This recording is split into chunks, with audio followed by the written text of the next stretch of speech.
All right. Okay, hi everybody. Welcome to Boozy Book Broads. It's Friday evening. We're all ready to sit around and enjoy ourselves with our lovely, lovely guest, Denise Williams. We were so very happy to have her here with us. Hi, yay! Welcome, so Denise. Excited to be here. We're so glad, very glad to have you, and especially because we get to celebrate really fun news with you. We'll talk about that later. But as always, thank you for Love Sweet Arrow for hosting the Boozy Book Broads here on YouTube every Friday. We're always on the second Friday of the month. I should know by now because we're doing Friday. Third Friday of the month.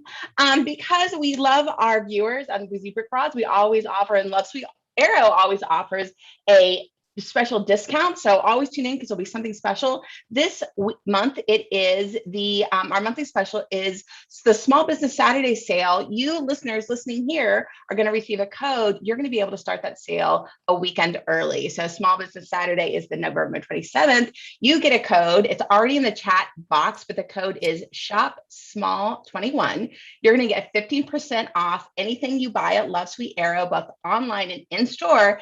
And Marissa let us know that is already live. So as soon as we're done, if you want to go shop over at Love Sweet Arrow, you're going to get 15% off whatever you buy online or in store. So please go take advantage of that. Again, the code is SHOPSMALL21.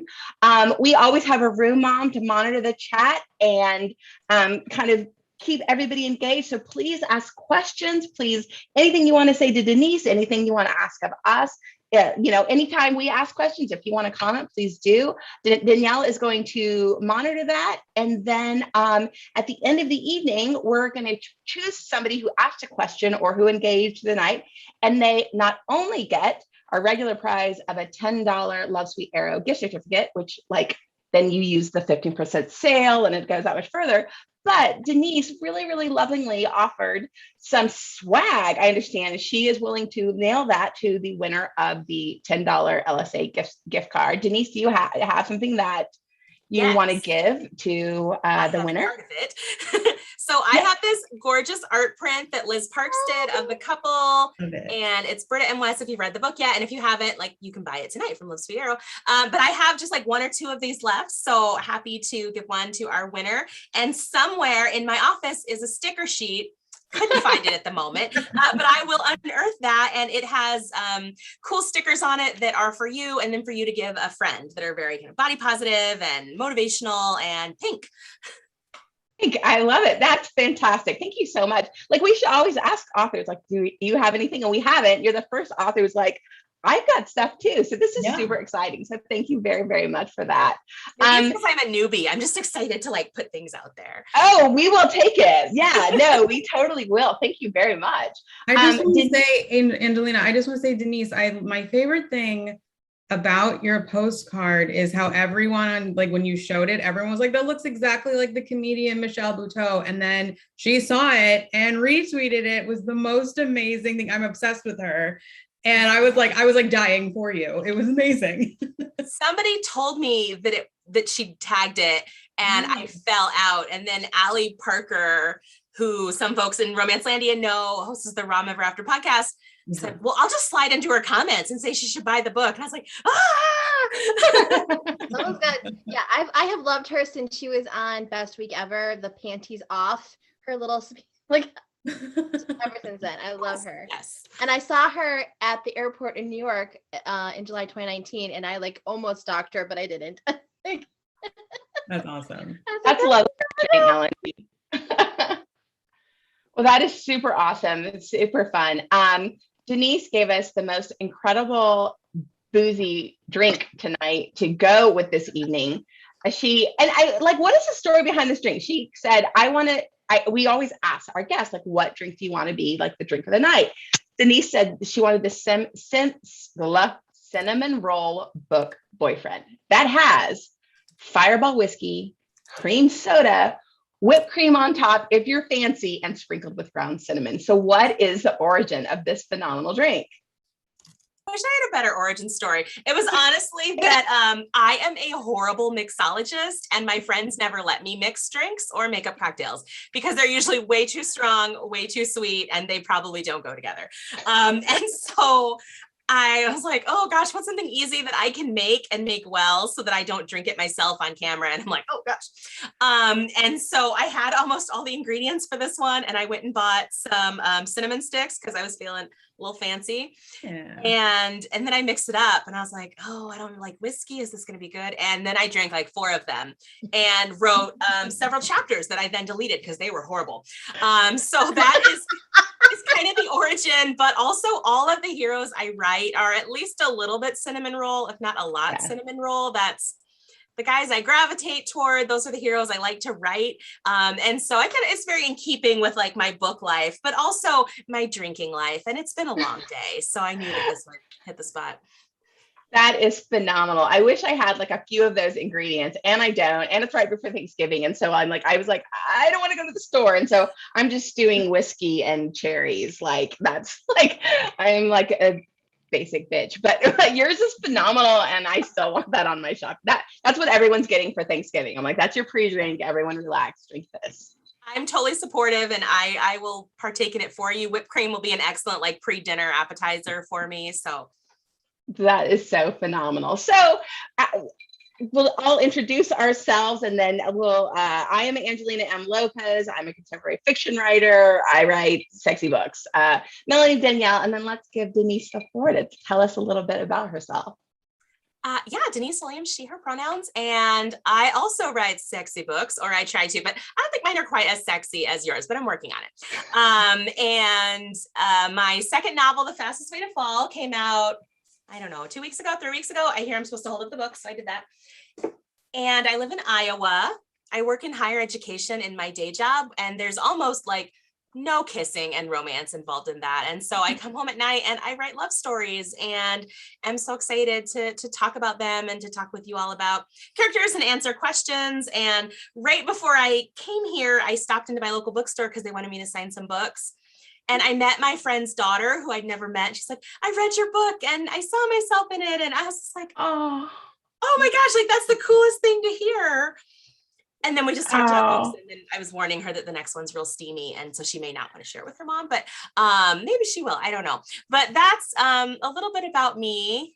And that was super humbling. No, you're doing tonight. Good. We love it. No, that's phenomenal. That is so, so great. Melanie, what are you drinking this evening? And tell us a little bit about you. So Melanie Johnson, I write contemporary romance and rom-coms, and for now, we'll see. I've got some other ideas cooking. I am drinking, it was my birthday this weekend. I went to my favorite wineries, which is Cooper's Hawk, and this is one of their wines. So it's a white, it's from France, so I feel fancy. You look fancy. You look phenomenal. Fancy. Oh, so yeah, I confession, I'm in my pajamas. No one needed to know. No, because you look hell. Yeah. Now the word is out. So I'm wearing a sweater and pajamas. I think we should normalize pajama pants. I took a shower, put on pajamas, and then put on makeup. Why you not? Look great. It's all for you, Denise, because you always have the best lipstick. Ooh, thanks. Also wearing sweatpants though. I'm gonna jump up first. Happy birthday, Melanie. Yes. Cheers to you, because that's fun. Also in the chat, Sasha wants to know what lipstick, Denise, you are wearing right now. Told you, always wear the best lipstick. This is, I have a tube right here. Maybelline Superstay Matte. Yeah. And I think this color is you use the same stuff, don't you? I do use that as well. Mm-hmm. It is mask proof for short-term mask use. Yeah. And it lasts all day, no matter what weird thing you are doing with, your 5-year-old or on a college campus, or, whatever your day takes you, like it lasts. Or whipped cream drinks, no matter what you're doing with them. Danielle, what are you drinking? Tell us a little bit about you. I just have my, this has become the norm, my very large pour of Sauvignon Blanc. So, and also in the chat, Melanie, tons and tons of people are saying happy birthday. Thank you. It's kind of a very underwhelming year. So it's very nice. Yeah. Lovely. Let's just get through 2021, man. But no. It's a good year for it's an amazing year for Denise. I'm happy to celebrate with her. We got some really good news coming up with her. We do have some phenomenal news. So we always like to get started with some icebreaker questions, just get conversation rolling. I don't think that's going to be a problem with this particular grouping this evening, like getting conversation rolling. But just a couple of fun questions. And audience, please remember to like pitch in, let us know what your answers are, what you have to think. So my first question is, this is just a personal, like a trope thing that I just love. The couple and the fastest way to fall get to know each other in one of my very favorite ways, which is letter writing. Like, that kills me. And being able to do that in a modern setting, in a modern way, was like just genius. So I love this modern day relationship that happens through email, then chat, then text. So ladies, all my broads, and Denise, have you ever received a sexy and or loving piece of writing from a love interest? Tell us about what happened. So we'll go Melanie. Well, no, we'll go Denise, Melanie, Danielle, and then I'll go. Yeah. So Denise, you go first. Well, I think of several examples, but I met my husband online. So I should start with that, I guess. But I'll skip over that. And I will say that I was an AOL child. Like AOL hit right for me. And so at the tender age of 14, I had an AOL boyfriend. And somewhere I still have this. He wrote me what is to this day the most romantic piece of writing I've ever received. I don't remember his name. It might have been Mike or Jake. It clearly didn't last very long past the dissolution of AOL. But I just remember that it was so like heartfelt. And I think it said I love you like 12 times. And at the time I was reading a lot of romance, probably that I would not read now, those books, but I was reading a lot of Danielle Steele, and I thought, oh my gosh, this is my moment. This is my forever. And I met him in the 14-year-old chat room on AOL, and it turns out it wasn't forever, but those lines for a book. In a romance that you write now, you could make it forever. Like I could. Well, that's another story. I have kind of a book idea about that too, that I could talk about from a different online relationship. You know, and I don't know how that dissolved, but there are those young instances of love and affection that actually they were lovely, and they like kind of establish your sense of like, this is being loved, or this is being admired, or this is being lusted after in a positive way. And that I have like positive memories that we have. Somebody would tell stories of like the embarrassing options of, the horrible things, but there actually are like these really lovely moments of two people meeting and they share this emotion and then they go on about their lives. But I love that story. That is so awesome. And I hope Mike or James or whatever his name was, like took those skills and now, he sends his love interests or his partners these beautiful letters still, hopefully not on AOL anymore, but, I hope that's out in the ether. Oh, that's lovely. Melanie. So are we talking only digital? Because I'm like Gen X. No, definitely not. Mine's not digital. No, mine is digital. Yeah, no. The only digital love notes I get now are ones I do not want. Yeah. There's a whole lot of people who claim to be generals. That's all I'm going to say. Doctors, yeah. Colonels. No, as far as my husband has always been fantastic about cards and letters, but I will go back and now I want to go see if I still have it. One of the boys I dated in high school was an artist, and he did a whole painting of me and then a poem. We were in honors English together, and ended up dating, but we always were fighting. So it was like one of those definitely like very tropey, like always like whatever book we were reading, we were on opposite ends of opinions on it. We like had this huge fight about Nathaniel Hawthorne's The Scarlet Letter. Oh my God. So yeah, super nerdy. He was like really into like drawing comic books and things like that. But he do like, so I as soon as you said that, I'm like, yeah, I wonder if I still have that. It was a really beautiful painting of me, and then like this. I don't remember what the poem said, but it was pretty cool. That's awesome. Danielle. So I was like initially thinking about this and I was like, no one's ever written to me. But then like literally my anniversary was I'm looking, I have a calendar up there. My anniversary, I had to look, it was 2 weeks ago.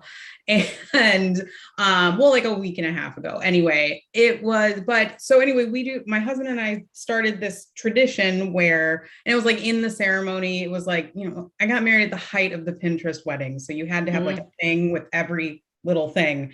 But basically it was like, you know, every year on our anniversary, we're going to share a bottle of wine and we'll write a letter and put it in your anniversary card, kind of about like the past year. And so we do write each other letters and they're always very nice, right? But you know, it's in conjunction with our anniversary, and it's always like the day before, and we're both like, did you write your letter? Like we always try to catch each other to see, but this year we were both on it this year. Like we both were like, yeah, I already wrote it. So it's fun. Yeah, it's really I don't think people talk enough about like the healthy competition in a marriage where you're always kind of like, it's fun. I mean, we do it. It's fun. It's what marriage is. Yeah.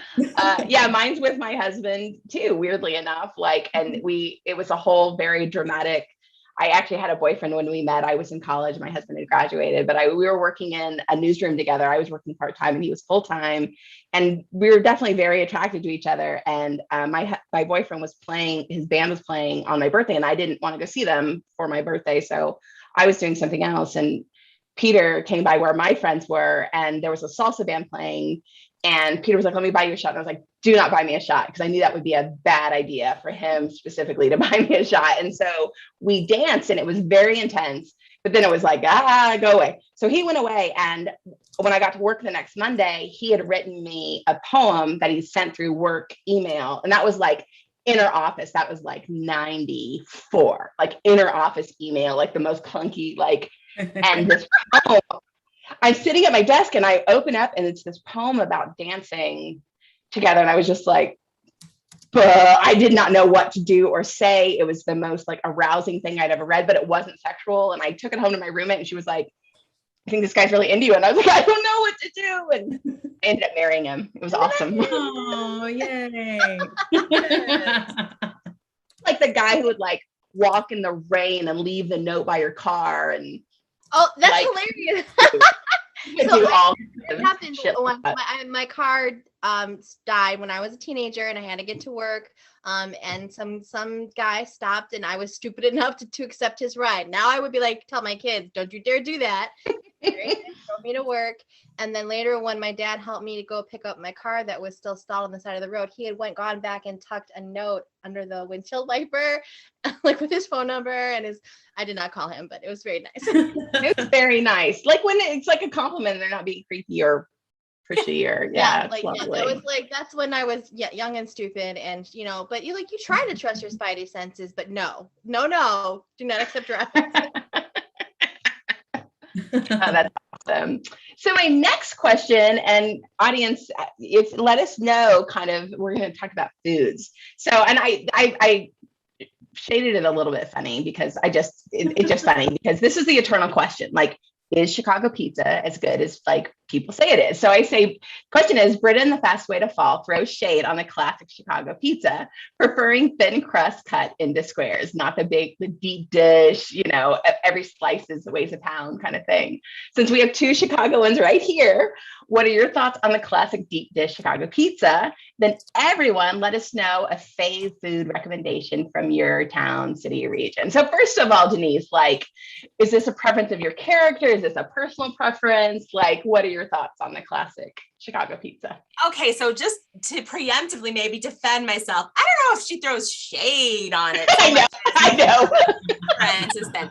So actually it started out and I had deep dish pizza, and then I don't even remember who was reading it for me.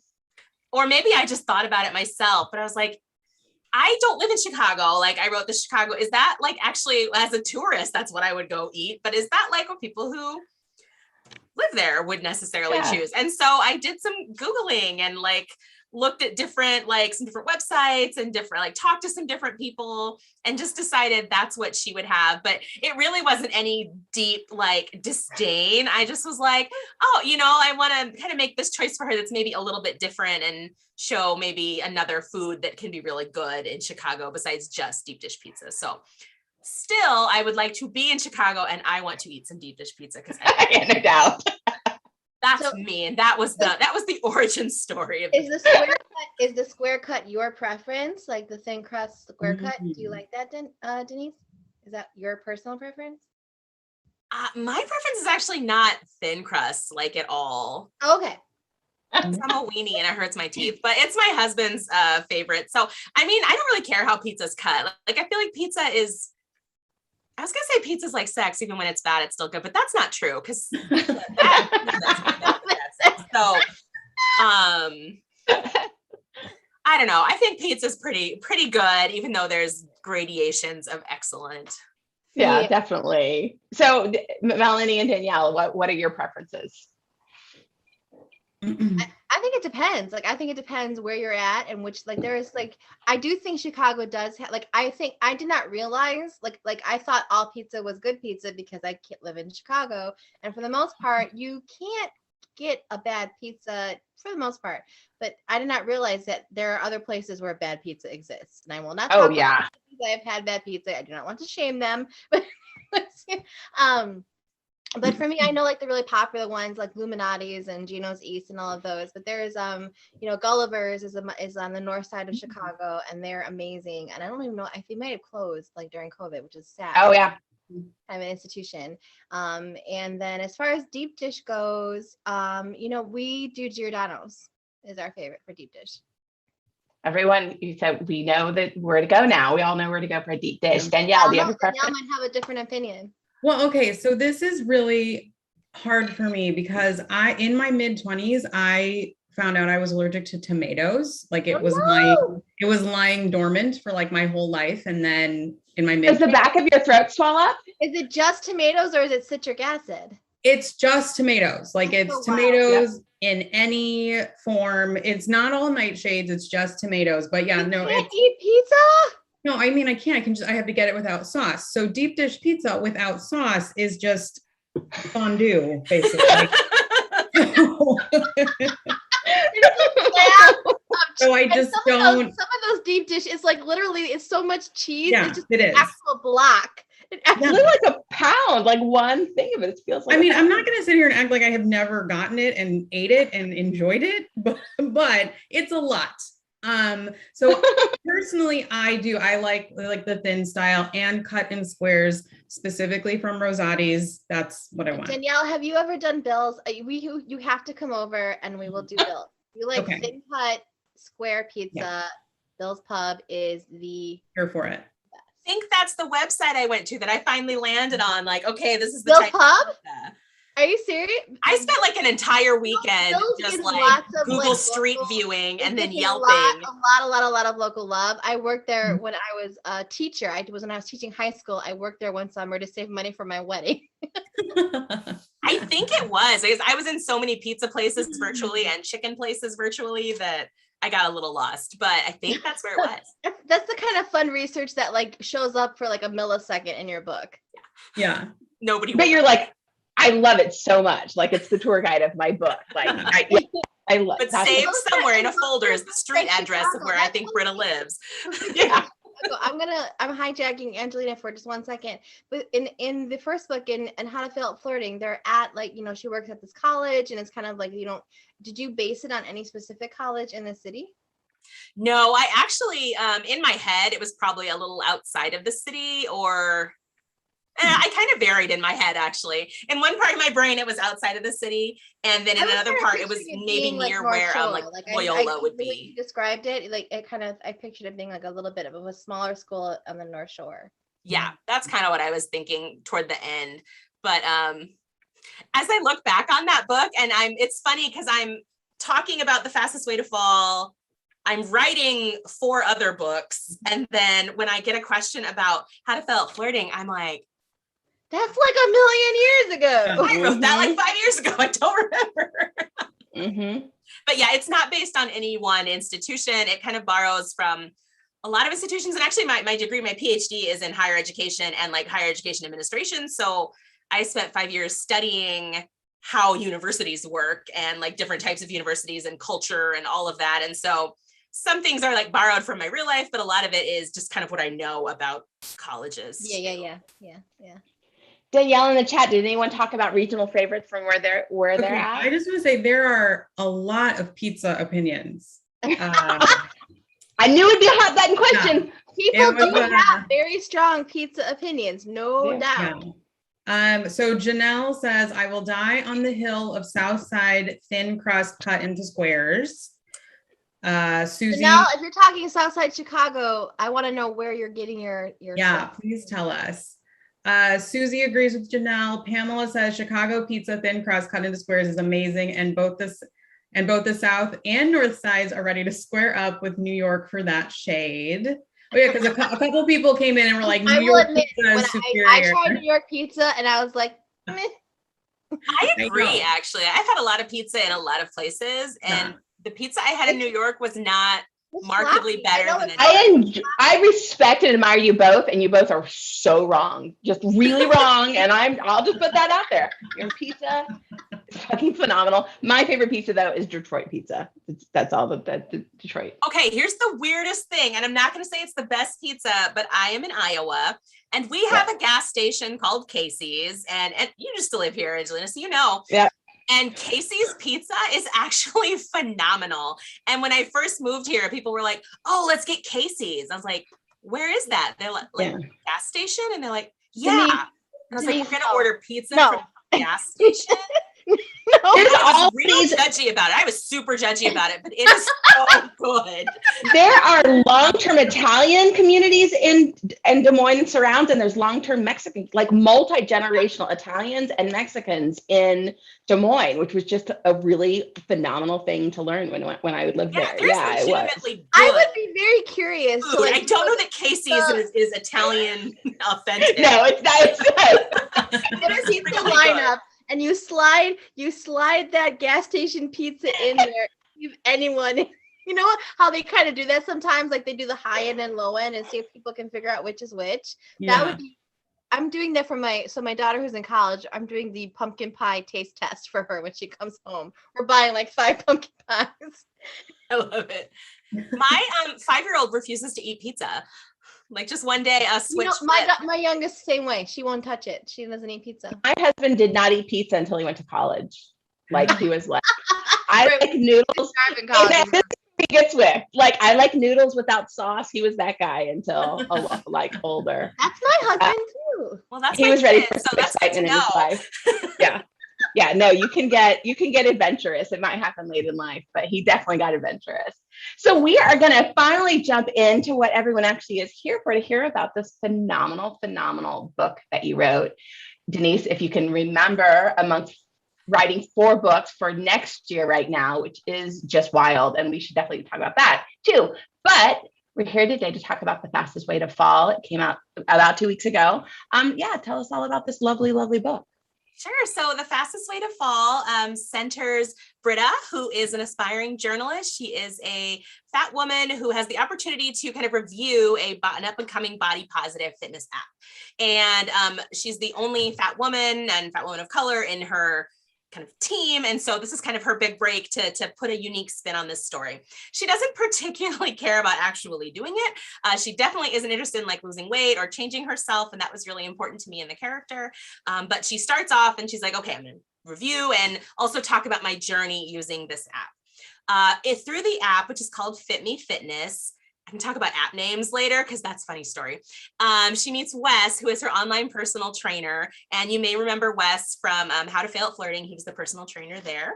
So they work out together. He's kind of coaching her and they immediately have chemistry. And so the first third of the book or so, they're getting to know each other through the app, through email, through texting, through chatting. And they just have this wonderful energy with each other and humor, and little crushes start to form. But while Britta is moving through this process and kind of finding her strength and doing all this writing, Wes is at a professional and personal crossroads where he's actually just pretty unhappy as the book starts. He's going through a lot with his family, a lot of, I would say, kind of healing from trauma, or not really healing, not really dealing with trauma. Yeah. And then he's just not really happy in his work managing and being a CEO of this really successful app. So as they get to know each other, they move to working out in person. Of course, they fall for one another. This is a slow burn, so you have to go for a while before you get the payoff, but it does last for 3 chapters when you get there. And really, it is I always say this is my love letter to feeling strong and being with somebody who makes you feel stronger. And that is the physical strength, but a lot of it is the emotional strength. And it's not really clear on the US cover, but I love it on the UK cover of the book. Like, he's the one falling. And that, I think, is so true in the book. Like, he falls first, and she is really the one who I would say is doing a lot of the saving. So yeah, that's a little bit about my book, and it has been amazing to see people react to it, which is, I mean, I think the coolest thing about writing a book, period. But a lot of the people who've slid into my DMs or posted have said that the book made them feel seen, especially folks who identify as fat women or fat women of color. And that has just been like the tops. Like, I had kind of some similar experiences with How to Fail at Flirting, but it was a little bit different. And that's that moment where you're like, I don't care if any books sell, like, I've made it. But then you're like, I do actually care if they sell. So let's get that to happen too. But yeah, that has been phenomenal. And like, just seeing people react to it has been really cool. So I'm really excited about this book. There's so much of my own story that's in this.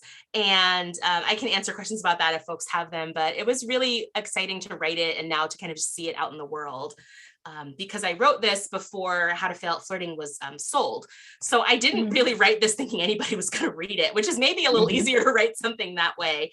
But it was just a passion project. And now it's out in the world. My babies are living their best life. So this book is really centered on fat representation, body positivity, and kind of what was the seeds that inspired that, and why was this like this theme that, I mean, it's really centered around that. You built all of your tropes and your themes and how they come together and the apps. I mean, you really did this phenomenal job, which is in romance, it's easy to say, I want to write a book about this, but it's really hard to center a book in that way, in this organic way where you get plot and story, but it is really centered in this theme. You did such a phenomenal job of doing that. So kind of what were the seeds? Yeah, it was amazing. What were the seeds of that? Why was this like, this is what I want this book to be about. And this is what's important to me.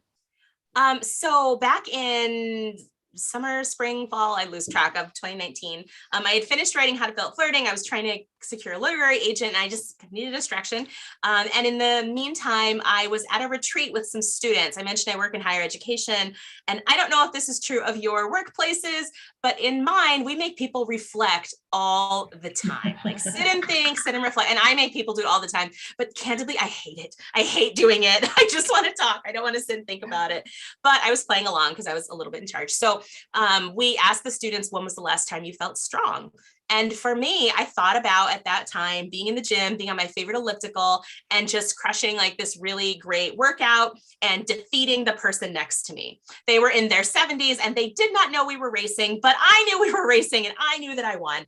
And it was just that moment of I felt strong and I felt like I could do anything. Just that, endorphin high of stepping off the machine and feeling like I got this. And I thought about, what would it be like to meet your soulmate in that exact moment when you felt like you could take on the world? What would it mean to lock eyes with that person across the gym? I was married at the time, so probably that would have been inappropriate, but what's it like to fall in love in that moment? And that's where the seeds of the book came from. And then I kind of built it out. And when you are planning to write a fat woman, specifically a fat woman in romance, the first thing you read or see when you're doing research is don't make it about exercise, don't make it about weight loss. So third rail, I like to touch those because I also, I thought about what that message is that if you're talking about exercise, it has to be about weight loss, or if it's about anything related to fitness or bodies, that it has to be about somebody having self-loathing or hating themselves or wanting to change and it being negative.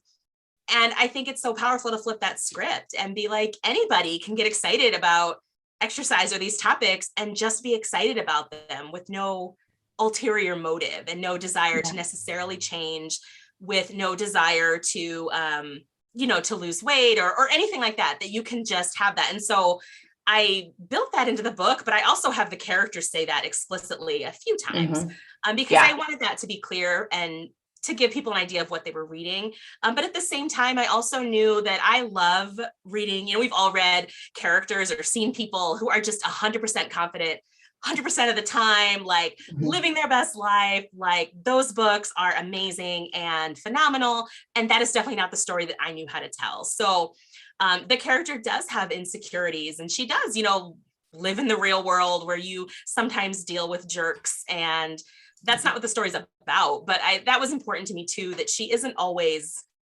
100% on. And I think that that's resonated with people, because that is, I think, the experience for a lot of us, not all of us, but a lot of us. Yeah. You had said something and I wanted to reflect on it, and now I'm completely blanking on what that was. Yeah, it was really, really amazing book. The idea of touching what you said about that the characters explicitly say, like, I am not exercising to lose weight. I am not exercising to, you know, change my shape because, and that you explicitly say it. The way you built this book, again, the way you built the book around a theme and perhaps even a cause, and yet it's not a cause book, that you did it so organically, and that even yet your character was saying explicitly what was important to you thematically in the world, and yet it didn't feel like I'm listening to somebody getting up on a soapbox. Like I just think that really is a very difficult thing to do. It's a very deft thing to do, and you made the book so light and enjoyable. Well, the balance of saying this is a very important message, and I want the book to be a lot of fun. You were able to balance this really well. He does that with How to Fail at Flirting too, with the different. Yeah. Thank you. I love this show. Just come on. You know, what was really fun is all the British chapters start with an excerpt from her social media. So, you know, whether it's the transcript from a video or what she's typing or whatever. And that was how I tried to do that. So that's kind of where, is it break the fourth wall? Is it break the 12th wall? I don't know. But it's her talking directly to her audience. I say that's where you kind of get like her journey. And that's where I felt like I could say things a bit more explicitly, because that's what she might say to her reader. And it's not all serious. Sometimes it's, here's what it's like having big boobs and you're exercising, which I crowdsourced that from Twitter. I mean, I do too, but you know, things like that. Or here's why I love this Danish, or here's why I have a collection of wedding dresses. But then it's also, you know, here's the first boy who made me question myself and my self-worth. And here's the, you know, here's experiences I've had. And so that was kind of fun to add that, to give that, like, to speak to more of that message and theme, but in a way that hopefully feels organic, because it's those social media posts. It was very fun and very light. And in your author's note, you say, like, you did the research to be able to represent this issue well. Was it Twitter crowdsourcing? Like, kind of how did you research so that you were able to tell the story in a full way? Yeah, I mean, a lot of it was reading things with some Twitter conversations. That was more for kind of the fun stuff, like, you know, ask people what they like or don't like about having big boobs, and you'll get a lot of responses. Most of them will be appropriate, and then you will also get a lot of the generals in your DMs. But you know, it was some of that, but it was also a lot of have big boobs. Some of the fitness things was just my own experiences, my own knowledge. But then it was just also talking with people, particularly about, I had a whole group of people who are either runners or who are interested in nutrition or who are like trainers or work in fitness, but then also a large group of people who are fat women and fat people. We'll need to find a good fucking bra. Like all of that. And just have them read it and say, like, you know, everybody's experience isn't the same, but what stands out to you?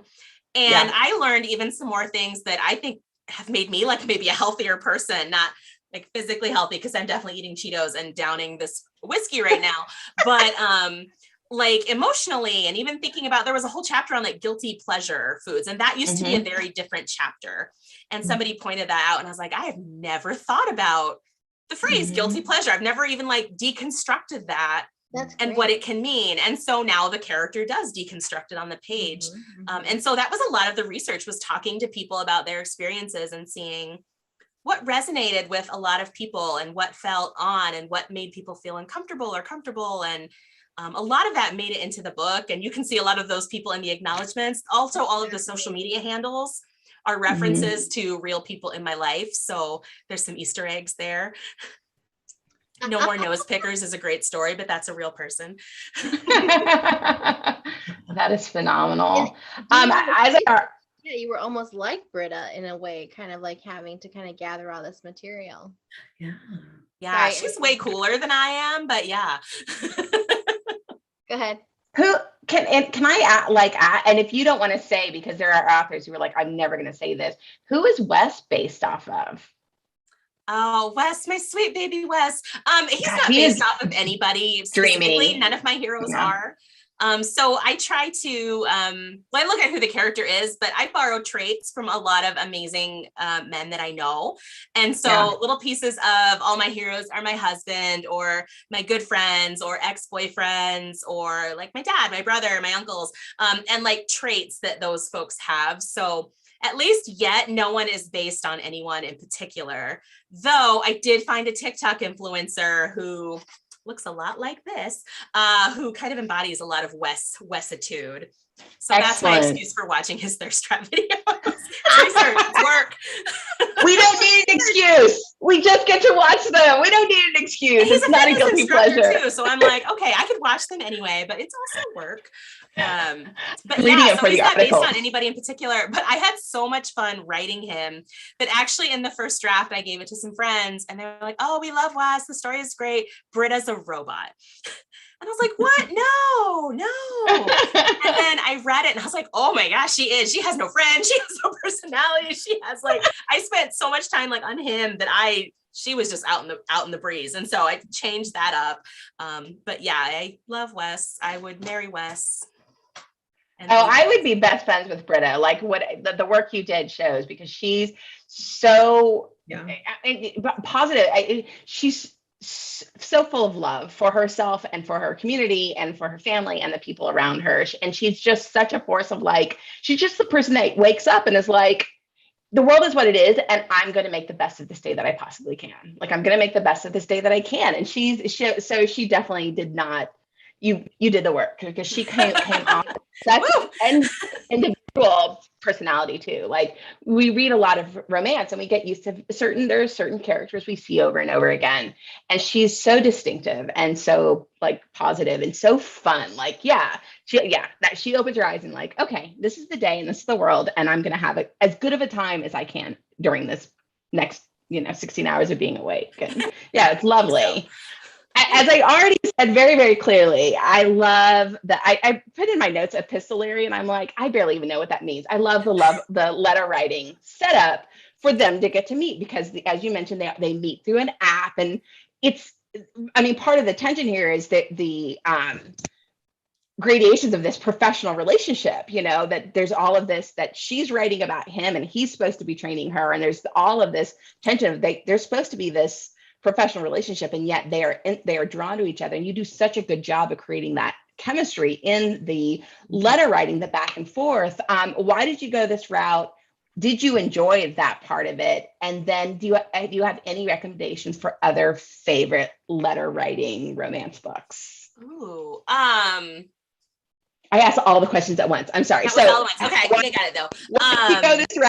Did you? Or if I don't, just like throw something virtually at me. Maybe not the glass, because that would break your screen. But I love writing. There's a lot of like texting conversations in How to Fail at Flirting and in my upcoming books too. And I just feel like that's how so much flirting happens now. Like there's in person too, but when you meet somebody new now, like a lot of times it is digital, it's virtual, and there's so many cute ways to interact in that way. Also, from a writing perspective, when you are sick to death of writing dialogue text, just writing a texting scene is amazing. It's like writing a screenplay. There's no action, I do feel bad for the audiobook narrators, but I have to say, I'm listening to How to Fail at Flirting right now, not the second, but the first one. And does January the Boy do both? Yes. She just did How to Fail at Flirting. Okay, well, she's amazing in How to Fail at Flirting, and she handles all of that with such, because that can be very tricky to do those kind of like, saying they're, and Jake speaks, and then this, like, and having it crank up, but it's very smooth. So, I'll be doing an audiobook of The Fastest Way to Fall as well, because that's my go-to. Teddy Hamilton and Jim and Camera did such a great job, and I actually didn't get to hear it before it came out. I got the file like the day before. Well, I mean, if you're good to go with those. They're professional. So. Oh yeah, I wasn't worried, but I definitely was just finding any excuse I could to drive around during release week so that I could. That's where I always listen to the books. And when my son was like, "I want to go with you," and I was like, "Are you sure?" Okay, so so I love writing like texting. I think that's just a lot of fun, and because they met through the app, I liked the tension that could build. Because there's those moments, those flutters of, are you flirting with me or am I just reading the text wrong? What does that emoji mean? I think we've all been in those spaces in some way, and I like sort of the tension that builds.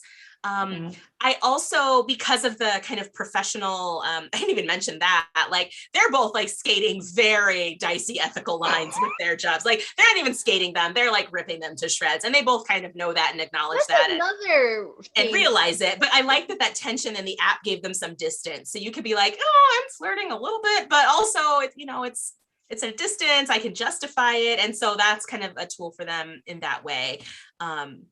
To do that. But yeah, I love writing the texting and the email, and that for me just feels so resonant to my own experiences. And so yeah, there'll be more of that coming in my books because I like to write it. The one that comes to mind, honestly, for epistolary is a texting one. And it is, I read it years ago. The author's name is Tegan something. We'll have to look it up. But it's a whole series of texting books. And it's like contextual. I'm not answering this question. I will just look it up when somebody else is talking. But they're so fun, and they're young. They're like young adult, not young adult, new adult, like college romances, which I don't typically read a lot of since I work in a college setting. But they're so sexy and so sweet. And I read those fairly early in my kind of when I got back into romance as an adult. And I just was swept away by this sort of flirting via text and these kind of texting the wrong person or texting somebody you don't know or meeting somebody over text setups and tropes. And I'm trash for those. If the blurb says, they texted the wrong person, I will be buying it. I will be reading it. That's just what's going to happen. I'm going to look up those actual books because I'm missing the title in my brain, but. So my favorite is Julia Quinn's Dear Sir Philip, I think is the name of it. Is it the one where he's in love with his best friend's wife? No, that's Dear Sir Philip with Love. Okay. Yeah, Dear Sir Philip with Love. That is my favorite epistolary, that they get to know each other completely through letter writing first. No, the one where he falls in love with the best friend's wife is I will think of it the second I go, but that's not letter writing. Yes. Yeah, that's another Bridgerton. Let's Get Textual by Tegan Hunter is the one I was thinking of. That name is hilarious. Can't awesome. Text this. Text Me Baby One More Time. I've never read. There's more in this series since the last time I read it. But yeah, there's this bunch of books and they all have that kind of text pun. That's cute. Melanie or Danielle, do either of you have a favorite letter writing, text writing, email writing book? As far as epistolary, My Sweet Folly by Laura Kinsale is a really good book. And then Elemental P is not a romance, but as far as like just clever and unique and interesting, like if you love language, you will love this book. And it's all epistolary, and that's Elemental P, and it's like a play off of Elemental P. That's awesome. It's a lot to do with the alphabet and the power of words, and it's a commentary on kind of like silencing, people's ability to speak, so it's just, Elemental P is great, but also, yes, My Sweet Folly. My Sweet Folly. Okay, like I'm like typing all of these. I know, being the room mom sucks when you have like lots of recommendations because you're like, ah! Okay, I'm gonna upload it or update it, but I'll put them in the chat, everyone. I was thinking about this because first of all, I also thought of To Sir Philip with Love by Julia Quinn, because I think it's part of the Bridgerton series, but they fall in love completely through these letters. It's a lot of back and forth. And then this letter, he's like, will you marry me? And she's like, yeah. And then just shows up at his house. She's just there. And they're married. And then they have like the hottest physical chemistry that two people have ever had after letters. So good. But I thought of two recent-ish releases. And the first one is Spoiler Alert by Olivia Dade, but it's a little bit different because they're writing fan fiction, and so you're seeing their actual fan fiction of this fictional Game of Thrones-esque show, but then also their comments and when on each other's stories. And it was really unique. And then in another fan fiction kind of twist is a lot like Adios by Alexis Daria, where it's kind of the same setup. They're writing fan fiction, but it's like when they were teenagers, and then it's kind of paralleling them reconnecting when they get back together when they're older. So those were two that I thought, it was like through writing, not exactly letters, but it was through writing that I thought were really fun. I was trying to think of the Christina Loren that I read, that it was like all texting. Someone put it in here. Love in Other Words by Christina Loren. No, Love in Other Words. My favorite half night stand. What? My favorite half night stand. Yes, that's the texting one. And Got that's it. like and the publisher did a really nice job in the print book with how they formatted all. It is a lot of text because it's not just the two MCs, it's like their whole like friend group. It has like a group chat, and there's a ton of texting. Like I read that one, I can't even imagine what that would have been like to listen to it. My favorite half night stand. That's right, Denise. Okay. That's awesome. Were there any other good recommendations in the chat? Like favorite half night stand. Let's see. Beautiful I'm eating Mistake the cherries. by Vi Keeland. Letters from Sky, which is more of a historical love story than a romance. So while you guys keep talking, I'm going to update all of these wonderful book recs. Well, I'm sure the nice thing about being the host on Boozy Book Rods is you just get to be like, this is my favorite trope, and let's just talk about that all the time. So thank you for inviting me, Denise, because I just love it. Your favorite trope, Angelina? It's one of my favorite. I have the trope of the week, really. I'm like, I read a book and they do something really well, and I'm like, that's my favorite trope. But this specifically like saying to me, and again, it's whether somebody does something effectively, right? Like whether it works, and it works so well, especially with all of the themes and issues baked in, that this was such a perfect way for them to meet. And this inherent attraction was just so available, so accessible, so early, so believable. And so it's not just that, like, it's that you did it really, really well, Denise. Like, it was very compelling, and like it made you fall in love with a couple before they even got to be in the same room together. So it was awesome. And Wes is hot, and he's very hot. Right. And something I kind of liked about this is that, you know, I knew I was going to do the epistolary, but I didn't love that I didn't want it to be like, he fell in love with her, but he didn't know she was fat, but then that was okay. Because I don't like that.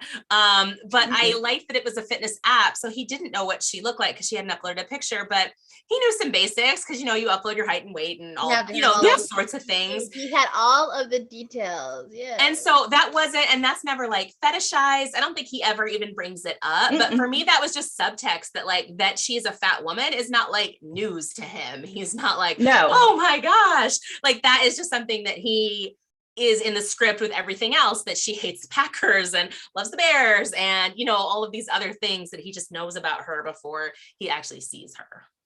Yeah. So we are coming up on the anniversary of your debut, which is pretty wild that this has only been like a year. You debuted with How to Fail at Flirting December 1st, 2020. I went and looked it up. Obviously, yes. I'm not your crazy stalker who just knew all of this off the top of your head. It's fine. Your child's middle name is, your birthday okay, is. Then we cross the line. I was curious about this because, you know, it's always kind of like, where are we in the world? It's been quite a debut year for you. You have debuted unlike any author has before you, unless they debuted like during the Spanish flu. So with the supply chain issues, 2022 looked like it also might be an interesting year, perhaps a fraught year for debut authors. If you don't know, audience, about the supply chain issues, there is issues with pulp. There is issues with the people who make pulp into paper. There's issues about getting paper to the places. So there is some concerns that there's already been some delays in releases about books getting out when we have said they are coming out. I guess this is actually a good place to do a footnote. If you have ordered a book and it is not coming to you, it did not come to you, you get a last minute cancellation, I 100% guarantee it is not the fault of either the publisher or the author. Nobody intended to do this. You will hopefully get a nice letter that says, we are so sorry, this is a supply chain issue, but that is happening and you might get this last minute.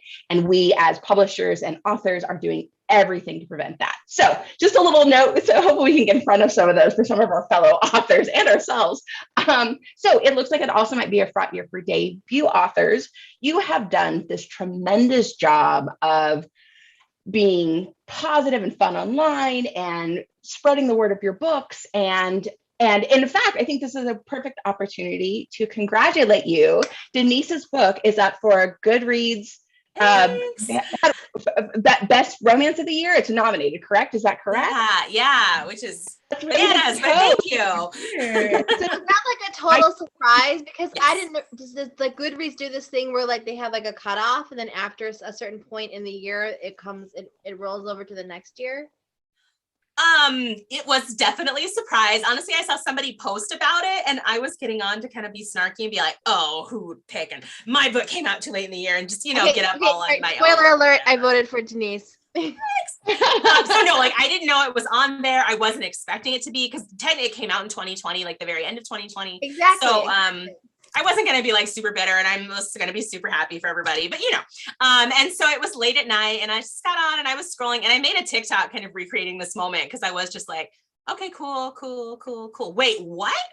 And then I clicked on it. I was like, let me refresh. Is this real? Is this supposed to be here? Because I didn't get the message like from my publicist till the next day.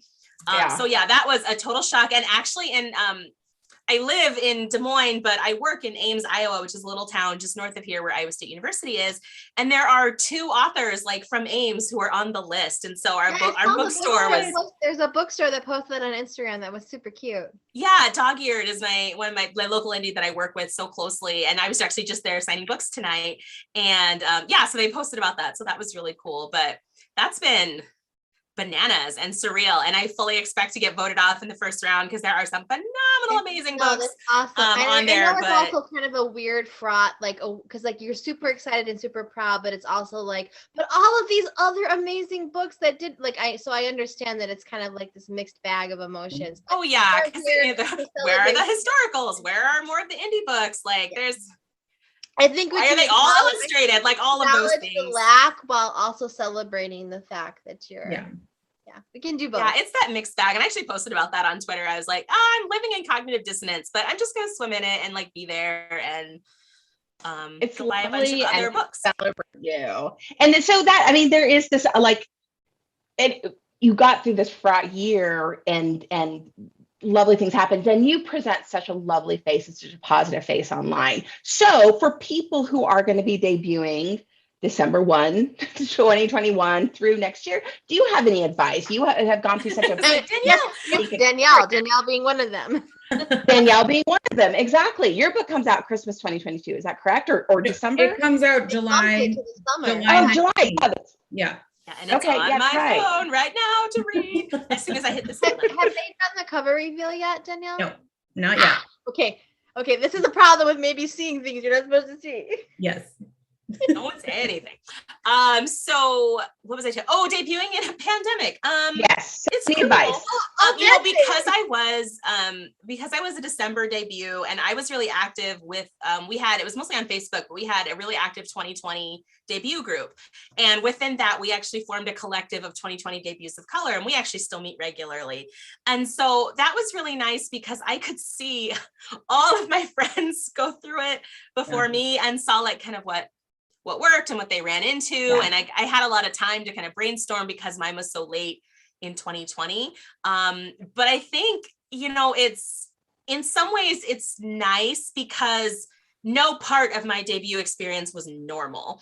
So like, this is my normal. And there's some great things about that. Like, we weren't great at virtual events, I think, before this. And now we do them all the time and we're good at them. And it, makes things so much more accessible. Like I maybe could have driven to Chicago to do this in person, but I definitely couldn't have driven to Germany. Well, literally, I wasn't going to be in Vegas and I wasn't going to be able to be in New York and those sorts of things because I'm in Iowa. And so like in that way, that's kind of been cool. But I also think it's letting yourself be disappointed in things. Like I got to see the design of my art cover, and that was the last time printed arts were ever in my universe. Like they, Berkeley generally doesn't do them anymore. They didn't do them in the pandemic. And it was, letting yourself be okay with letting yourself be disappointed about things like this, these, for this book, I got to do some in-person things, which was amazing. And it was like having a debut book again. Cause I was like, I've never done a signing in person. I've never done like an author event in person. I've never, gotten to do these different things. And so that like makes those celebrations really fun. But yeah, I also think just being creative and I don't know, being annoyed and angry sometimes is how I did it, slide into the DMs. I think so many of us put up that positive front on social media because, you don't want to spill all your tea on Twitter. That never goes well. But also I think for me, like having those spaces where I could be upset, where I could be, just frazzled, where I could talk about how I can't meet my deadline, like writing this book because I'm with my 4-year-old all day while I'm working full time. And, that's different for all of us now. But beyond that, I think, it's being creative and asking for what you need, and you're asking for that from your team. But there are some perks to, perks. There are some upsides to this time. Like people were reading more. Again, like you have accessibility. There's a lot more opportunities to kind of get out and do things.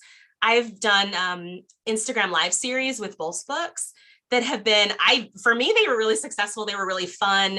And I think like it brought people to my books, but also brought people to a lot of other people's books. And both of those series, the first one was how my friends failed at flirting, and I suckered my friends into coming and telling their embarrassing flirting stories. And this one has been strong words, where people come on and they talk about moments they felt strong. And so both connected to the books, but that's just been a fun way to engage with readers that, again, I don't know I would have been able to do in another setting. So that's like the pandemic piece, but debuting in general, like, I don't know, be flexible. Don't be too flexible. Ask for what you want, and then know that you'll usually get told no. But like we're with the same publisher, and so like they've been really great to work with. And I don't know, like there's different marketing and publicist folks, and everybody has different people, but I love my team. And How to Fail at Flirt, when How to Fail at Flirting came out, I got them all personalized pencils with their names on it. This time it was cookies because I didn't have pencils this time, but I think that's the main thing. But that group of fellow authors that I have in the DM chat, in our now it's a monthly Zoom call, is everything. Like having that group you can just vent to and ask questions of. And particularly for me, like having that group of people of color was so paramount. Yeah, that's phenomenal. So what you talked about 4 books in 2022, what do you have coming next? Yeah. What's that TikTok sound? If it isn't the consequences of my own actions. So my 3rd novel will be out next September. It's called Do You Take This Man? And it's RJ's story. RJ is Britta's best friend. And RJ is a kind of badass divorce attorney who doesn't really believe in love. I think at one point she tries to talk Britta out of a relationship, in this one actually. And she gets ordained to perform Britta and Wes's wedding. Spoiler alert, they get together at some point. And so she is in the park. She was moved down to North Carolina, and she runs into a couple who just got engaged. And she gets kind of swept up in the moment. And the couple's like, we just want to get married right now. And she's like, I'm ordained, and there's no waiting period here. And so she writes the ceremony for them on the fly, and it goes viral. And it turns out they are celebrities. So she finds herself in this weird position of being badass divorce attorney who is also a hotly sought after wedding officiant. And the bigger surprise is that she actually enjoys it. And I actually perform weddings. Novellas? What is this? This is a novel. So this one's longer. Oh, okay. And I perform weddings. I have done that for, I don't know, like 10 or 12 different couples, and it's a lot of fun. So she likes it, even though it's kind of a conflict with her work. But the only downside is she runs into this wedding planner who she has to work with. And Lear used to work for the NFL. His life fell apart in a few different ways, and he decided to drop Wait. His name is what? His name is Lear. Ah! Sorry there. Is this a little Last Unicorn? Is this a little bit of Last Unicorn in there? Totally didn't even connect those dots, but yeah. So Lear has kind of dropped his nice guy thing, and he has this total dude bro front up, and they hate each other. So in their first interaction, they run into each other. She calls him every expletive in the book, and he tells her to smile more. I promise he redeems himself. But they actively have like no reason to dislike. So you want your reader to hate him and then for him to grovel. Yeah, but you're gonna love him. And then it becomes an enemies with benefits, and then a friends with benefits, and then of course they fall in love. So that story is much more kind of classic rom-com-y hijinks. Yeah. It's a lot of steam because I wrote all those scenes first and then figured out the plot. And so anyway, that one's out in September. I'm so excited for it. What's the title I really again? thought I was gonna have to like cut some of those steamy scenes. When I turned it in, I was like, ooh, okay, there's like 13, so if I can get it to like 10, I'll be good. And they let me keep all of them, so Awesome. A baker's that's coming. dozen. And in the summer, mid-May, mid-June, and mid-July, I have a series of novellas that all take place in and around the airport. They will be ebook and audiobook only, I think. And they're called The Love Connection, The Misconnection, and The Sweetest Connection. The Love Connection is about an airport dog groomer who meets her, I call it her Diet Coke break. So the frequent flyer who she's always scoping, and it turns out he's a romance novelist in need of a muse. And so they end up having this kind of fake relationship in the airport. So they're going on dates like during his layovers, like to get pretzels on the people mover and all of that. And then of course they kind of build a relationship, and that one's actually a lot about risk taking. The second one is called The Misconnection, and it's two academic rivals who are forced to travel together after a kind of mistaken identity makeout session on a New Year's Eve flight delay. And then the third one is two best friends who both work in the airport, and they find a missing love letter. And they have 5 days to figure out who the love letter belongs to before one of them leaves the country. Oh, wow. That sounds amazing. That's I'm summertime. excited about those. The last one is due in 2 weeks, and it'll be done by then.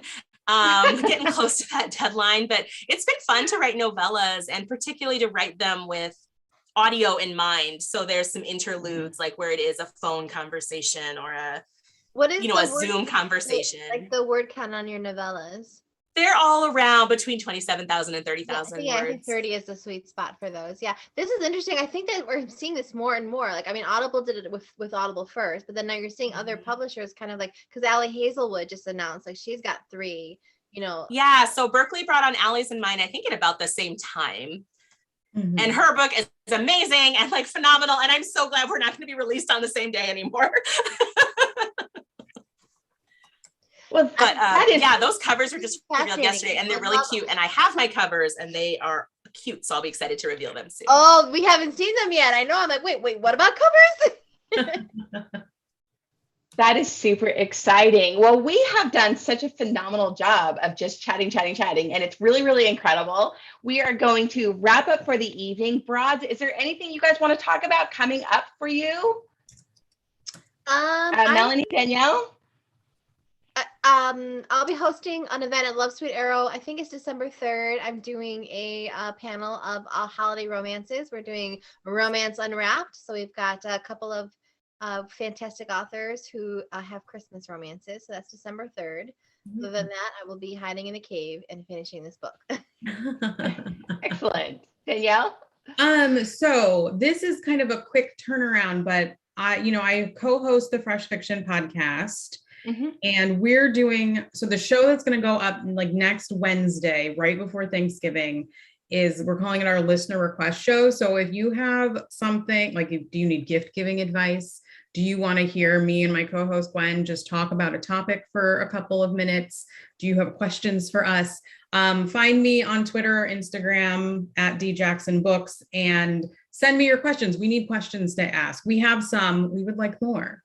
And we will give you a nice shout out on the podcast. So, that is coming up. But we chatted with Lucy Gilmore last week, and then last month we talked to it was like our paranormal month, and we talked to Lana Harper, who wrote Payback's a Witch, and we also talked to Suleika Snyder, and they were really fun, awesome interviews. So everyone check those out. Yeah, fantastic. I've got 2 sexy stories, two anthologies coming out with my stories in them. One is Hot Pockets. It's in the Best Women's Erotica Fiction of the Year, Volume 7. That's got phenomenal writers. There's Adriana Herrera, Lucy Eden, others. And then I'm also going to be in a 12 Naughty Days anthology. It's a play on 12 Days of Christmas. And we all like just drew from a hat. And I got 12 drummers drumming. Yeah. Yeah. It's a lot. That story's a lot. And it was super fun, and I'm super proud of both of them. So yeah, Best Women's Fiction, Best Women's Erotica of the Year, Volume 7, and then 12 Naughty Days. I've got coming out, both coming out December 14th, but you can pre-order those now.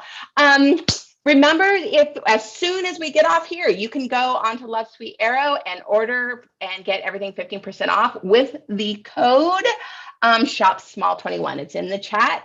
And Danielle, if you could choose a winner for us this evening. Yes. Okay. I am going to close my eyes so you can all see and scroll a bit in the chat. And I see Dana Quadrado. Sorry, I know I'm saying that wrong. But Dana, you are our winner. So please email boozybookbroads@gmail.com and send. Well, I'll get your email, and that is how the gift card will be sent to you, but also send me your mailing address so I can get it to Denise, who will send you awesome book swag, which is so amazing. So yay.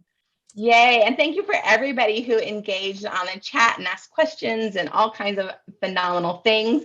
And then Melanie, could you mention our guest for next month, which is super duper exciting. We're closing out the year. We've done an entire year of Boozy Book Broads, like our little pandemic baby that has become like this really fun thing. So we are closing out the year with Maureen Lanker from Entertainment Weekly, and we're talking about her favorites of 2020 and what she's excited for next year. Her favorites of 2021. I really feel like 2021 is a year that just needs to.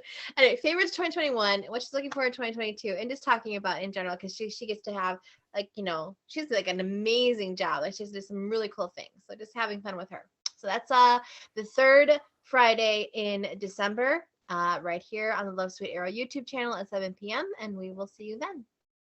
Yeah, thank you everybody for joining us. And Denise, thank you so much for being on with us today. It was truly awesome. And we've talked on the phone, but this is the first time I've actually gotten to meet you, and it was such a pleasure. No, I get to see your faces moving, because Melly and I met in a weird New Kids on the Block fanfic. We were cleaning out my basement. I found something I'm mailing to you.